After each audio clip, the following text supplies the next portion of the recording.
கிழக்கு வடக்கு, வடக்கு கிழக்கு வடகிழக்கு, இது மூணும் வந்து ஒரு டைரக்ஷன்ஸு. தெற்கு தென்கிழக்கு, தெற்கு தென்மேற்கு மேற்கு, இது மூணும் ஒரு காம்பைன், இது ஒரு காம்பைன். இந்த 2 காம்பைனும் பார்த்துட்டு நீங்கள் தான் பண்ணணும்.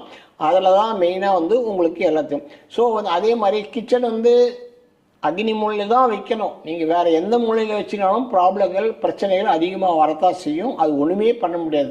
சில பேர் வாயு மூலை இடம் இல்லைன்னு சொல்லிட்டு வாயு மூலை வைப்பாங்க. வாயு மூலை வைக்கலாம், அதனால். பட் ஹெல்த் கான்செப்ட் ப்ராப்ளங்கள் நிறைய வரும். அக்னி மூலை பாதிக்கப்பட்டதுன்னா உங்களுக்கு ஏதாவது வீட்டில் ஒரு பிரச்சனை இருந்ததுன்னா அந்த பிரச்சனை வந்து சால்வே ஆகாது.